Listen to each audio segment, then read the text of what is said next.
ఆస్తులన్నీ నా చెల్ల మీద ఉన్నాయి, మా ఆస్తులన్నీ మా బిడ్డ మీద ఉన్నాయని చెప్పారు. అది కరెక్ట్ కాదు. అది తప్పుతో పట్టేయడానికి, మీడియాని పోలీసు వాళ్ళు తప్పుతో పట్టేయడానికి. వాళ్ళ ఆస్తులు ఏమి లేవు ఈమె పేరు మీద. ఎవరైనా కానీ తన ఆస్తులు తన మీద పెట్టుకుంటే తన ఆస్తులు బిడ్డ పేరు మీద పెట్టారు. ఇంకోటి ఏంది అంటే మా ఆస్తులే ఆయన రియల్ ఎస్టేట్ చేసేది. రియల్ ఎస్టేట్ చేసి మేము ఇచ్చిన డబ్బులతో రియల్ ఎస్టేట్ చేసేది. అప్పుడు మా వైఫ్ డబ్బులు ఇచ్చింది కాబట్టి మా వైఫ్ ఆమె పేరు చేసుకోవాలనుకుంటుంది, కానీ అతని పేరు మీద చేయాలనుకోదు. ఎందుకంటే అతని మీద నమ్మకం లేదు మా వైఫ్కు. ఇన్ని రోజులు ఇప్పుడు 18 ఏళ్ళు ఆయన రియల్ ఎస్టేట్ అంటాడు. ఆయన రియల్ ఎస్టేట్ ఏం చేయలేదు, ఇట్లా కూర్చొని పడుకొని ఉంటాడు. ఏదైనా రియల్ ఎస్టేట్ చేయాలనుకుంటే వాళ్ళ చెల్లెకి చెప్తాడు, ఈడ ఒక 40 లక్షలు ఉంది ఈఎంఐ అని. 40 లక్షలు ఇచ్చిన తర్వాత ఆ డాక్యుమెంట్ అన్ని మా భార్య దగ్గరకు వస్తాయి, సిగ్నేచర్ పెడుతుంది. ఓన్లీ రిజిస్ట్రేషన్ టైంకే వెళ్ళి రిజిస్ట్రేషన్ చేసుకొని వస్తుంది. ఇవన్నీ వాళ్ళు చెప్పినవి రాంగు. మీరు పర్సనల్గా ఎంక్వైరీ చేయండి. మీరు ఎంక్వైరీ చేసి దాంట్లో నిజాలు తెలపండి. ఆ రోజు చనిపోయిన రోజు మా అత్తయ్య 3 గంటల సేపు ఇక్కడ ఉండి ఇంట్లో ఉన్న 1.5 కేజీ గోల్డ్, 1,40,00,000 డబ్బులు, మళ్ళీ విలువైన వస్తువులు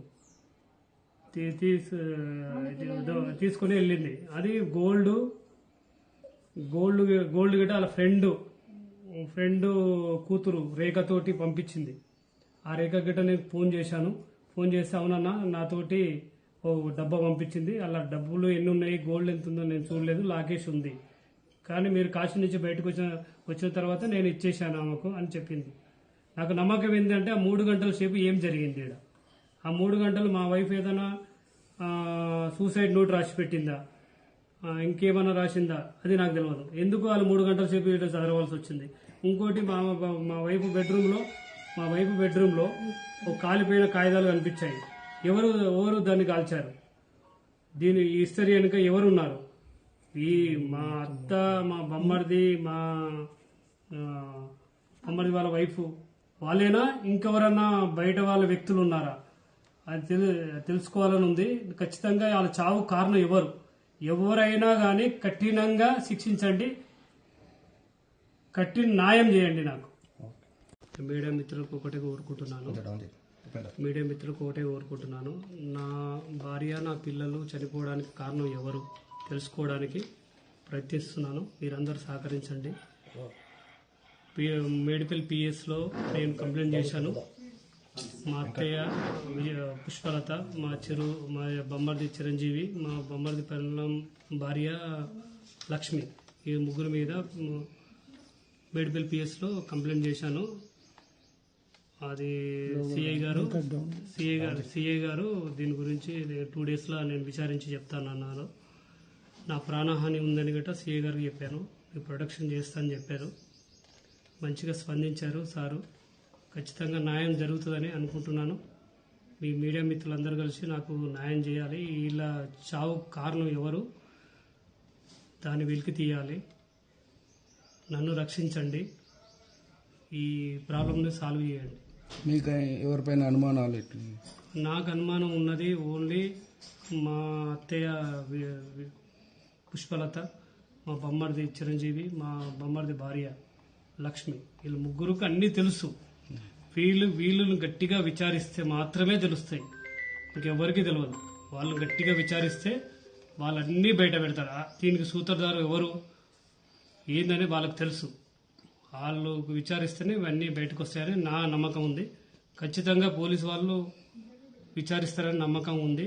మీడియా మిత్రులు కూడా కొంచెం సహకరించి వాళ్ళని విచారిస్తట్టు చేయండి. అప్పుడే ఈ నిజాలు బయటకు వస్తాయి. ఎవరు దీనికి బాధితులు వాళ్ళ మీద కఠిన చర్య తీసుకోవాలని కోరుకుంటున్నాను.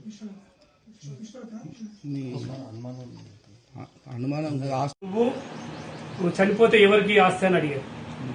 అప్పటి నుంచే నాకు డౌట్ స్టార్ట్ అయింది. నేను చనిపోవడానికి వాళ్ళకెందుకు అంటే దీని ఇంకా నా పిల్లలు చనిపోవడానికి, నా భార్య చనిపోవడానికి కారణం ఎవరు? వీళ్ళే ఉండొచ్చు. ఎందుకంటే నా మీదనే ఇంత ప్రెజర్ పెట్టారు. నా భార్య పిల్లల మీద ప్రెజర్ పెడతారు కదా. అందుకోసం నేను గట్టిగా కోరుకున్నది ఒకటే, మీడియా మిత్రులందరికీ దీన్ని వెలికి తీయండి, నాకు సహకరించండి. ఎందుకు ఏ రాజకీయ నాయకుడు, ఏ వ్యక్తి నాతోటి పరిచయాలు లేరు. నాకు మొత్తం డబ్బు అంతా తీసుకెళ్లిపోయారు. నా దగ్గర డబ్బు గిట్ట లేదు. వాళ్ళు డబ్బుతోటి అందరినీ మేనేజ్ చేస్తున్నారు. ఆ నా డబ్బు తీసుకొని నా మీదనే పోటీగా మేనేజ్ చేస్తున్నారు.